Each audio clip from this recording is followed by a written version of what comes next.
Blackwood অ্যাসাইলামের মর্চে ধরা গেটগুলি দীর্ঘদিনের ঘুম থেকে প্রতিবাদ করে আর্তনাদ করে খুলে গেল যখন অ্যালেক্স, বেন, ক্লারা এবং ডেভিড ফাঁক দিয়ে পিছলে ভিতরে প্রবেশ করল। তাদের ফ্ল্যাশলাইটগুলি গোধূলির আলো কেটে প্রবেশ করে ভেঙে পড়া ইট এবং অতিরিক্ত বেড়ে ওঠা লতাগুলিকে আলোকিত করল, যা জরাজীর্ণ কাঠামোকে আঁকড়ে ধরেছিল। ব্ল্যাকউড কেবল পরিত্যক্ত ছিল না, এটি কুখ্যাত ছিল। নিষ্ঠুর পরীক্ষা, ভুলে যাওয়া রোগী এবং একজন ডাক্তার এবং একটি গভীর অন্ধকার কূপকে জড়িত একটি বিশেষ ভয়ঙ্কর ঘটনার গুজব এটিকে একটি স্থানীয় কিংবদন্তি, তাদের মতো শহরে অভিযাত্রীদের জন্য একটি চুম্বকে পরিণত করেছিল। এই জায়গাটা আমাকে ভয়ে কাঁপিয়ে তুলছে, ক্লারা ফিসফিস করে বলল। তার কণ্ঠস্বর শুকনো পাতার খসখস শব্দের ওপরে সবেমাত্র শোনা যাচ্ছিল। অ্যালেক্স, সর্বদা রোমাঞ্চ সন্ধানী, হেসে উঠল। এটাই তো আসল কথা, তাই না? বেন, প্রধান হলরুমে পথ দেখাও। ডেভিড, কাঠামোগত দুর্বলতার দিকে নজর রাখো। তাদের লক্ষ্য অ্যাসাইলামের অভ্যন্তর নথিভুক্ত করা, বিশেষ করে গুজবযুক্ত প্রতিধ্বনিত কূপ, যা এর প্রাঙ্গণে কোথাও লুকানো আছে বলে মনে করা হয়। কিংবদন্তি ছিল যে যদি আপনি এতে চিৎকার করেন, তবে কূপটি আপনার কণ্ঠস্বর নয়, বরং তার গভীরতায় যারা শেষ হয়েছিল তাদের চিৎকার ফিরিয়ে দেবে। অভ্যন্তরটি ছিল খসে পড়া রং, ভাঙা কাচ এবং ভুলে যাওয়া জিনিসপত্রের এক গোলকধাঁধা। হুইলচেয়ার উল্টে পড়েছিল, মর্চে ধরা স্ট্রেচার অন্ধকার করিডরে প্রহরী হিসেবে দাঁড়িয়েছিল এবং রোগীর ফাইলগুলি ঝরা পাতার মতো ছড়িয়ে ছিটিয়েছিল, তাদের গোপনীয়তা ধুলো এবং ক্ষয়ের কাছে উন্মোচিত। বাতাসে ছাতের গন্ধ এবং অন্য কিছুর একটি ক্ষীণ ধাতব গন্ধ ছিল, যা অ্যালেক্সের হাতের লোম খাড়া করে তুলেছিল। তারা যত গভীরে প্রবেশ করছিল তত পরিবেশ ভারী হয়ে উঠছিল। তারা ওপরের তলা থেকে ক্ষীণ ঘষ্টানির শব্দ শুনতে পাচ্ছিল, দূরবর্তী ধাক্কা যা খালি ঘর থেকে আসছিল বলে মনে হচ্ছিল। বেন, যদিও সাধারণত অবিচল, বারবার তার আলোর নার্ভাসভাবে প্রতিটি ছায়ায় ফেলছিল। তোমরা কি কেউ এটা শুনলে? ডেভিড হঠাৎ থেমে জিজ্ঞেস করল। একটি নিম্ন কর্কশ আর্তনাদ অ্যাসাইলামের মূল কেন্দ্র থেকে প্রতিধ্বনিত হচ্ছিল বলে মনে হচ্ছিল। সম্ভবত কেবল বাতাস। তাদের আশ্বস্ত করার চেষ্টা করলেও তার নিজন হৃদয় তার পাঁজরের বিরুদ্ধে ধরফর করছিল। কয়েক ঘন্টা সতর্ক অনুসন্ধানের পর তারা এটি সন্ধান পেল। একটি গোলাকার পাথরের কাঠামো, ঝোপঝাড় দ্বারা অর্ধ লুকানো, প্রধান ভবনের পিছনে একটি ভুলে যাওয়া উঠানে। কূপটি, এর মুখ ছিল অন্ধকার, একটি কালির মতো শূন্যতা যা অবশিষ্ট আলোকে গিলে ফেলছিল বলে মনে হচ্ছিল। একটি ভারী মর্চে ধরা লোহার গেট ওপরের অংশকে ঢেকেছিল, একটি মোটা শ্যাওলা ঢাকা শিকল দ্বারা সুরক্ষিত ছিল। এটাই নিশ্চিত, বেন শ্বাস নিল। তার ফ্ল্যাশলাইটের রশ্মি নিজের অসীম অন্ধকারে অদৃশ্য হয়ে গেল।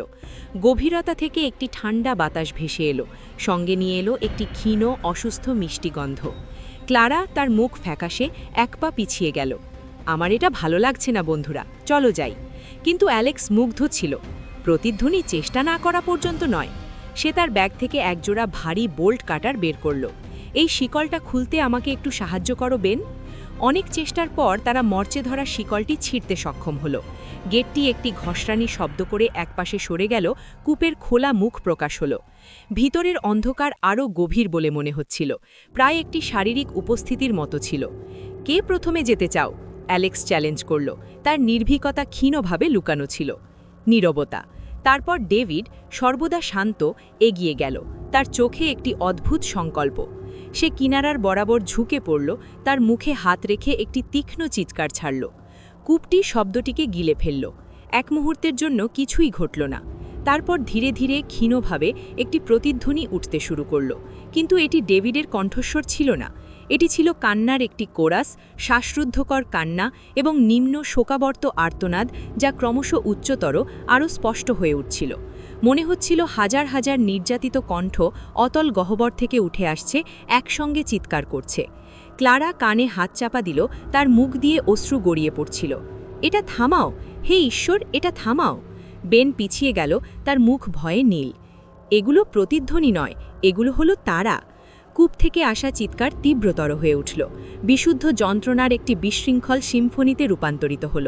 তাদের চারপাশের বাতাস ভারী ঠান্ডা হয়ে গেল, যেন অসংখ্য অদৃশ্য উপস্থিতি তাদের চারপাশে ঘুরে বেড়াচ্ছে। অ্যাসাইলামের জীর্ণ ওয়াটেলিগুলি শব্দের সঙ্গে স্পন্দিত হচ্ছিল বলে মনে হচ্ছিল। প্রতিটি ইট প্রাচীন ব্যথায় কাঁপছিল। হঠাৎ একটি ভৌতিক হাত কূপের মুখ থেকে বেরিয়ে এলো, ডেভিডের দিকে প্রসারিত হলো। সে জমে গেল, ভয়ে পক্ষাঘাতগ্রস্ত। অ্যালেক্স কর্মচঞ্চল হয়ে ডেভিডকে ধরে সরিয়ে নিয়ে আসলো। ঠিক যখন হাতটি দৃঢ় হয়ে উঠতে শুরু করলো, তার লম্বা হাড়ের মতো আঙুলগুলি ডেভিড যেখানে দাঁড়িয়েছিল সেই শূন্য বাতাসে আঁচড় কাটছিল। দৌড়াও! অ্যালেক্স চিৎকার করল। তার কণ্ঠ ভেঙে গেল। তারা কূপ থেকে দৌড়ে পালালো। যন্ত্রণাদায়ক চিৎকার তাদের তাড়া করছিল। ব্যক্তিগত স্বতন্ত্র কণ্ঠে রূপান্তরিত হলো। একটি শিশু কাঁদছে, একটি মহিলা ভিক্ষা করছে, একটি মানুষ অভিশাপ দিচ্ছে। শব্দগুলি কেবল প্রতিধ্বনি ছিল না, এগুলো ছিল জীবন্ত মনেস্মৃতি, কূপে আটকা পড়া, শোনার জন্য মরিয়া। তারা যখন অ্যাসাইলামিং করিডোর দিয়ে ছুটে চলেছিল, ভৌতিক শব্দগুলি তাদের চারপাশে প্রকাশিত হতে শুরু করল। তাদের দৃষ্টির কোণে ছায়াগুলি ঝিকমিক করে উঠল। শীর্ণ মানুষ এবং মহিলার ক্ষণস্থায়ী মূর্তি, তাদের চোখ ফাঁকা, তাদের মুখ নীরব চিৎকারে খোলা। ঠান্ডা স্থান দেখা গেল, বরফের মতো আঙুল তাদের ত্বকে ছুঁয়ে যাচ্ছিল। তারা প্রধান হলে পৌঁছালো, নির্গমনের জন্য মরিয়া। কিন্তু ওপরের তলায় নিয়ে যাওয়া বিশাল সিঁড়িটি এখন একটি অদ্ভুত স্পন্দিত হলুদ রঙে স্নান করছিল। সিঁড়ির ওপর থেকে একটি মূর্তি ধীরে ধীরে নিচে নেমে এলো। এটি লম্বা, অবিশ্বাস্যভাবে পাতলা, এর জঙ্ঘাগুলি লম্বা এবং মোচড়ানো। এটি একটি ডাক্তারের কোটের জীর্ণ অবশেষ পরিধান করেছিল এবং এর মুখ ছিল কঙ্কালের মতো বৈশিষ্ট্যের একটি ক্ষয়িত মুখমণ্ডল। তার চোখ একটি বিদ্বেষপূর্ণ প্রাচীন ক্ষুধায় জ্বলছিল। এই ছিল ডাক্তার, কিংবদন্তির একজন, কূপের রক্ষী। তোমরা তাদের জাগিয়েছ, প্রাণীটি কর্কশভাবে বলল। তার কণ্ঠস্বর একটি শুকনো ফিসফিস, যা তাদের আত্মাকে আঁচড় কাটছিল বলে মনে হচ্ছিল।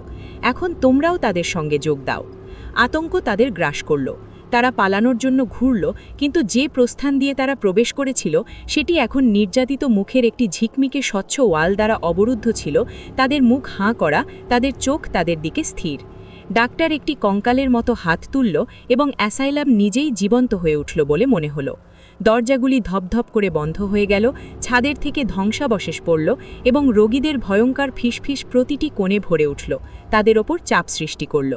ক্লারা চিৎকার করে উঠল যখন একটি ভৌতিক হাত একটি ওয়াল থেকে বেরিয়ে এসে তার হাত ধরল এবং তাকে ভেঙে পড়া ইটের দিকে টানল। বেন তাকে মুক্ত করতে চেষ্টা করল, কিন্তু অন্য একটি ভৌতিক রূপ, লম্বা সরু চুলের একটি কুঁজো মহিলা, ছায়ার থেকে বেরিয়ে এসে তাকে অন্ধকারে টেনে নিয়ে গেল। অ্যালেক্স এবং ডেভিড ভয়ঙ্কর বিচ্ছিন্ন হয়ে গেল। ডেভিডকে অদৃশ্য শক্তি দ্বারা একটি অন্ধকার ঘরে টানা হলো, তার চিৎকার সবেমাত্র বন্ধ হয়ে গেল। অ্যালেক্স একা পড়ে রইল, অ্যাসাইলামের কোলাহলে পরিবেষ্টিত। ডাক্তার ধীরে ধীরে এগিয়ে আসছে, তার কঙ্কালের মতো হাসি চওড়া হচ্ছে। সে ঘুরল, দূরে কূপটি দেখল, একটি অন্ধকার বাতিঘর। সম্ভবত যদি সে ডাক্তারকে এতে ফেলে দিতে পারত। কিন্তু যখন সে মরিয়াভাবে ছুটে গেল, একটি হিমশীতল ফিসফিস তার মনে ভেসে এলো, একটি ঘণ্টার মতো স্পষ্ট। তুমি পালাতে পারবে না, কূপ সর্বদা তার প্রাপ্য পায়। সে তার পিঠে হঠাৎ একটি তীব্র ব্যথা অনুভব করল, পিছন দিকে টেনে নেওয়ার অনুভূতি। ডাক্তারের দিকে, কূপের দিকে, চিৎকারের অনন্ত কোরাসের দিকে, যা শীঘ্রই তার নিজেরও অন্তর্ভুক্ত হবে। অন্ধকার তাকে সম্পূর্ণভাবে গ্রাস করার আগে সে লাস্ট যা দেখল সেটি হলো কূপের কালো মুখ, যা এখন একটি নতুন চিৎকারে প্রতিধ্বনিত হচ্ছে। গল্পটা এখানেই শেষ, কিন্তু ভয়টা থেকে যাবে। যদি এই ভয়ঙ্কর যাত্রার সঙ্গী হতে চান তবে সাবস্ক্রাইব বাটনটি চেপে দিন। আর মনে রাখবেন, আজ রাতে খাটের নিচে উকি দেবেন না।